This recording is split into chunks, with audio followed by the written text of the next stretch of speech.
Now back to Outdoors with Larry Ray on ESPN 790 AM. Brought to you proudly by the Tennessee Wildlife Resource Agency, Gaston's White River Resort, Sportsman's Warehouse, and Barton Power Sports. All right, good Saturday morning, and Dave Gabbert, Gene Smith, being in here. Our First Saturday of May. First Saturday May already. It just Yeah, I seems know like it. Oh, yeah, man. Yeah, and I'm in the studio, so I'm here on this first Saturday of May. We roll along and getting close to show number 800. Won't be very far off. We're getting close to it, but gave away some prizes there, and we're going to give away some more throughout the show. But right now, let's switch gears, and, we hate to bring this guy. I know he's, normally be sitting by the pool, or he may be doing a 5K today. he's getting ready. He told me he's getting ready to walk in a 5K this morning. Well, so I know he's up. Well, I've walked 5 feet before. I mean, there's nothing to 5 feet, But we know he's up. It's our good friend. He's in retirement. It's hard to believe. It's our good friend Dave Rizzuto. Good morning, Dave. Good morning, Larry. How are you? Hey, buddy. When's our next meeting for the fishing rodeo? I have no idea. Hunter Henry's in charge of that now. I was asking Gabbard. I miss our meetings. Why don't you just drive down and act like we have a meeting? So hey, That's all right. I guess I could handle that. you can handle that and everything. But we wanted to bring Dave out because he has retired after how many years were you with the agency, Dave? 32.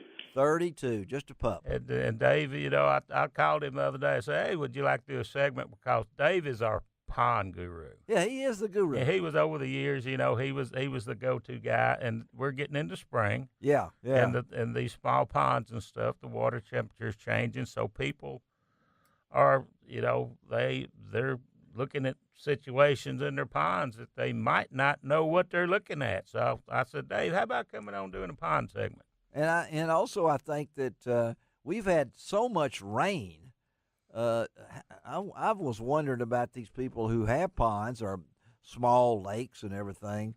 With the rain, now they're at full capacity, so to speak, and they're flooding, so to speak.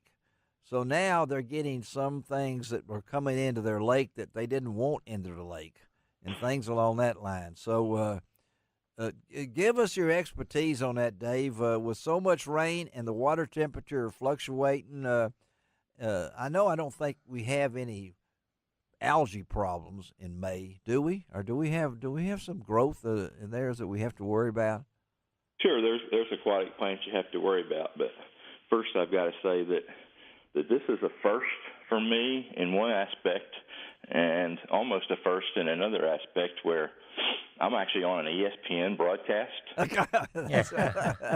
That is true. And the second highlight is that Larry's actually in studio. That is exactly right too, because I have to help out these two other fellows I have to look at for an hour and a half here. But this time of the year when the weather's changing, especially from early April till about mid-May. As you can see this morning, I'm getting ready to go walk 5K, and I was expecting to be able to wear shorts and T-shirts and all that, and, it's 51 degrees. Yeah. So that's changed my mind, and that temperature fluctuation creates this opportunity for pond turnovers just because of we've had a few 80-degree days, and then bang, you have a couple of 40-degree overnights. Yes. And that changes everything.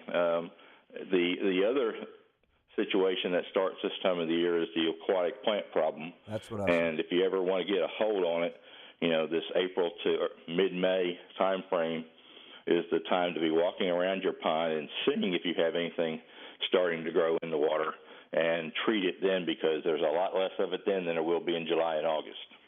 Right. And and you were talking, maybe our listeners out there, explain turnover to them. I know, we talk about the terms and everything, and, to some of the listeners out there, what do you mean turnover? That's in football. Yeah. That's in football. Yeah. Turnover is when Alabama fumbles the ball to Tennessee on the 2-yard line. I knew he would do that. Now, if in my head, it just came out that was going to be something about Tennessee in there. So, but what happens is that usually in ponds that are over 10 feet deep, which majority of them are. You have what's called stratification. You have a surface part of the water, maybe 4 or 5 feet deep, that's well oxygenated. The sunlight can penetrate that far. It's heated. It's oxygenated well from the photosynthesis taking place in the water. Then you have a thermocline, which is if you've ever walked into a lake during the summer. Oh yeah. You feel that cold around your waist when the water above is still warm. Yes. That's thermocline, and then the hypolimnion, which is the bottom, is that cold water that sunlight never sees and is pretty much devoid of oxygen. Well, what happens is that water is always cold because sunlight's not hitting it, and when you get a cold rain cooling down that surface water, the old physical science that you learned in high school, likes attract. Yeah. So the cool water on the bottom wants to mix with the cool water on the top, and so in essence, that cold water on the bottom comes to the top and mixes with that water, and now you've got all that water from the bottom that is devoid of oxygen and other good things that fish need is not there anymore, and it's on the surface, and the fish that are living up on the top, boom, it's kind of like you've put a stranglehold on their ability to breathe.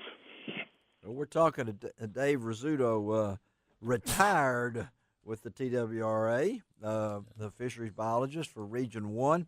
If you'd like to ask Dave a question, 274-7979. I'm sure Dave will be glad to answer your question. If you have a pond or a lake management that you're maybe doing right now, I know that stocking.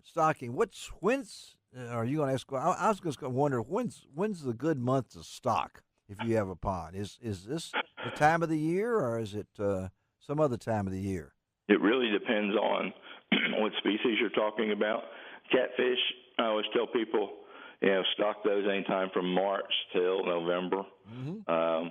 The reason for that is that they're not going to grow much during that winter months anyway. So let the hatcheries worry about feeding them that winter. If you get into November and you think, I need to stock some catfish before next year, well, really I just assume you'd wait till March to stock them because nothing good's going to happen during the winter months. For your brim species, which are your forage species for bass in the thing, in essence, they're the food that feeds the bass. Yeah. We always stock those in the fall of the year, but you can also stock those, as far as I'm concerned, you could always stock those really right up till probably late May. Really? If you can find some leftovers early in the spring, because the key is you just need to have them in there before the bass spawn. And once the bass or the stocking of bass that you put in there, usually that will go in any time from mid-May to mid-June, depending on the weather conditions during the spawn. So you're going to stock your brim in the fall normally, and you're going to stock your bass in late spring, early summer. We got a question from Don. He's on the line. The question for Dave Rizzuto. Don, you there? Yes, I am, Larry. Okay. What do you want to ask Dave? Well, let me start off with good morning, everybody. Good morning. Good to hear you. My question is, Dave, I've got an existing pond that just gets stocked by Mother Nature, about a half-acre pond, and I've got quite a few bass in it, but I think I've got too many, and was wondering how many I should harvest out of it, on a monthly basis or whatever. And is there a type of like broadcast feed, like a floating feed like that for catfish? Will bass eat that and things of that nature? Those are my questions. Okay, Dave. Well, I caught about every other word, but it sounded like he had catfish in his pond. Is that right?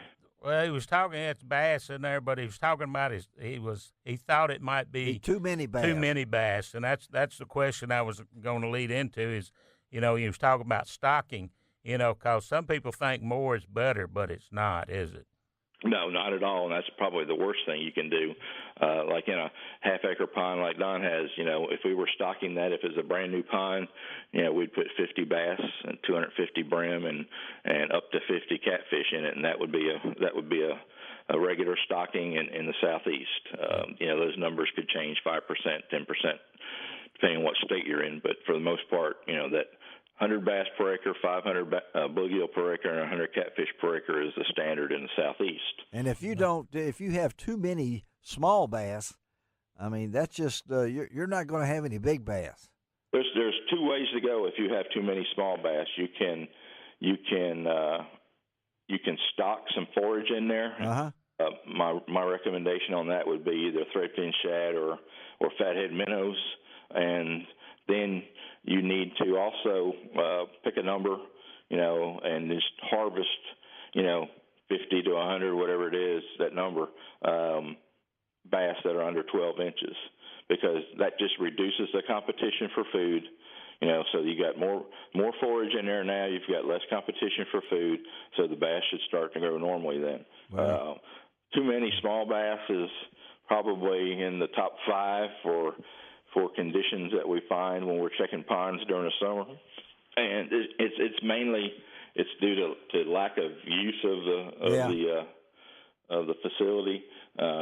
It's just like when you get a new car, or you get a swimming pool, or you get a new pond. When that thing is brand new, you're shining it up and you're cleaning it every week, and you're fishing it and swimming in it every week. And then as time goes on, you use it less and less. Yeah. And it's very rare where people harvest enough fish from a pond to keep it in balance. The standard is if you fertilize your pond, you should be harvesting between 150 and 200 pounds of fish per year to keep it in balance.